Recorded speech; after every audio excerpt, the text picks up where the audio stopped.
Bonjour et bienvenue sur ce podcast de la série Histoire de dons, série produite par la Conférence des évêques de France. Nous partons à la rencontre de personnes qui donnent chaque jour leur vie au service de la mission de l'Église.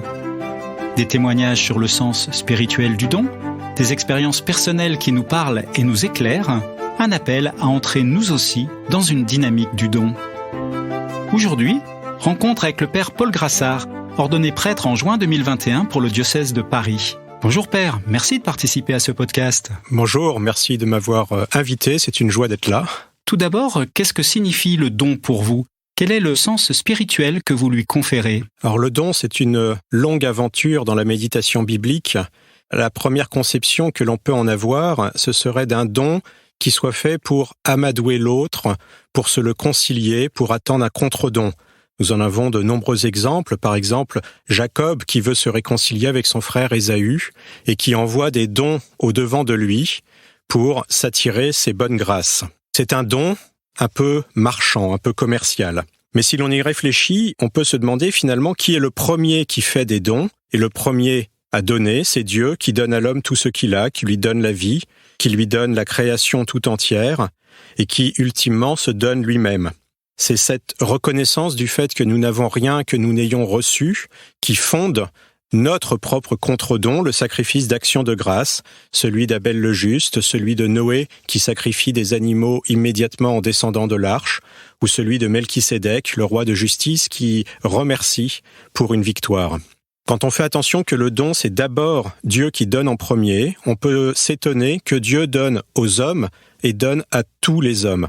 Il fait pleuvoir sur le juste comme sur le méchant, et c'est ce don donné à tous qui fonde ce que l'Église appelle la destination universelle des biens. Quelques décennies avant la venue de Jésus, le livre du Siracide médite sur cette universalité du don et le retour qui en est logiquement attendu. Siracide 4 ne fait pas attendre tes dons à qui en a besoin. Et même, en Siracide 35, donne au Très-Haut à la mesure de ses dons. Alors si Dieu nous a tout donné, si Dieu se donne lui-même, la mesure c'est de devoir tout donner. C'est la réponse que fait Jésus au jeune homme riche qui lui demande ce qu'il faut faire pour avoir la vie éternelle. Va, vends tous tes biens et donne aux pauvres ce que tu as, puis suis-moi. Pourquoi Jésus nous invite-t-il à tout donner ? Parce que lui-même est entièrement donné au Père, entièrement livré aux mains des hommes, et qu'il nous invite à entrer avec lui, en communion avec lui, dans le don de nous-mêmes, pour que Dieu puisse sanctifier tout ce que nous lui donnons.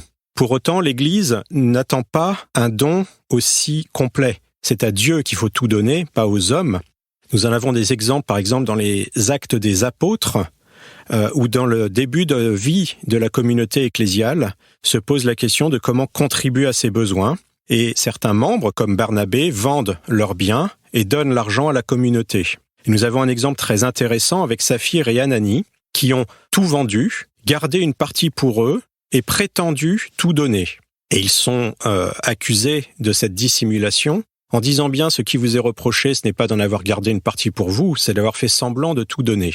Et donc la logique normale, c'est que chacun soit libre de déterminer quelle est la juste part qu'il estime pouvoir donner à la communauté et quelle est la part dont il a besoin pour sa vie personnelle. Merci Père pour ce chemin que vous nous avez permis de prendre au gré des Écritures et à la découverte d'un don gratuit, d'un don radical, à l'image de ce que Dieu a donné pour nous et de ce qu'il attend peut-être de nous. Et vous-même, pourriez-vous nous confier un exemple de don qui vous a particulièrement édifié lors d'une rencontre dans votre histoire personnelle ? Un des dons qui m'a probablement le plus marqué spirituellement, c'était, je crois, dans ma première année de séminaire où, en discutant avec un ami prêtre, il me disait qu'il contribuait tous les mois au denier du culte. Et ça m'a paru complètement absurde parce que le denier du culte a pour but de donner aux prêtres ce dont ils ont besoin pour vivre.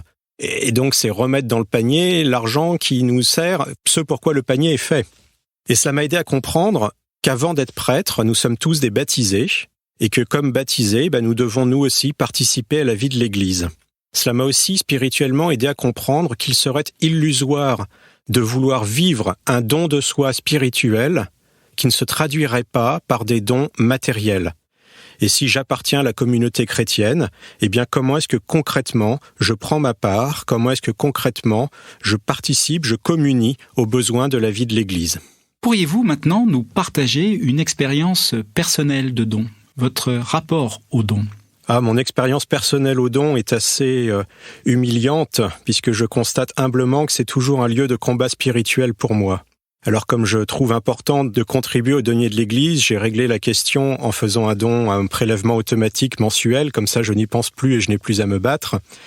Mais il me semble important de garder dans ma vie quotidienne cette présence du don, et donc dans mon budget mensuel, je prévois un montant à donner, et je constate que tous les mois, eh bien, je dois me battre pour arriver à donner cet argent, parce que j'ai d'autres besoins, d'autres nécessités.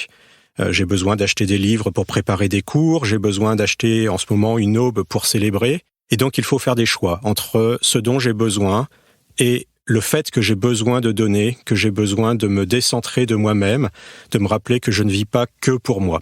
Merci Père de ce témoignage personnel, à la fois transparent et exigeant vis-à-vis de vous-même. Enfin, est-ce que vous auriez un message à envoyer aux donateurs aux deniers de l'Église qui, par leur contribution, vous permettent de disposer des moyens de vivre et d'agir? Alors je voudrais proposer comme réflexion une petite comparaison culturelle. Mon frère a vécu aux États-Unis quelques années, et là-bas, quand on arrive sur une paroisse, on commence par vous dire bonjour, vous accueillir, on vous demande comment vous vous appelez, on vous inscrit dans le registre des membres de la communauté, et puis on vous donne un paquet d'enveloppes pour votre contribution mensuelle à la vie de la communauté. Ce n'est pas du tout perçu comme un acte de générosité, c'est encore moins perçu comme un sacrifice, c'est la contribution normale aux besoins matériels de la vie de l'Église. En France, nous avons une culture différente et je la trouve très belle. Nous laissons chacun libre de décider lui-même comment est-ce qu'il va traduire concrètement son appartenance à l'Église, comment est-ce qu'il va traduire concrètement son lien à une communauté particulière qu'est la paroisse. L'Église ne vit que de la générosité des fidèles, elle n'a pas d'activité commerciale, elle ne reçoit pas de subventions. Bien sûr, cette générosité sert à financer les besoins matériels des prêtres dont je suis. Vraiment, je vous rends grâce et je vous remercie pour votre générosité qui me permet de pouvoir me mettre au service de l'Église. Mais je constate aussi qu'il y a de plus en plus de salariés qui travaillent pour les besoins de la communauté et qui font un travail admirable. Or, tout travail mérite salaire. Je vous remercie aussi de contribuer à ce que nous puissions donner ce qui est dû à ceux qui travaillent pour nous. Merci de ce message qui donne envie de soutenir notre Église, cette Église. Merci, nous étions donc aujourd'hui avec le Père Paul Grassard. Je rappelle, Père, que vous êtes jeune prêtre, puisqu'ordonné en juin 2021 pour le diocèse de Paris. Merci à vous de cet échange et de m'avoir donné la possibilité de témoigner.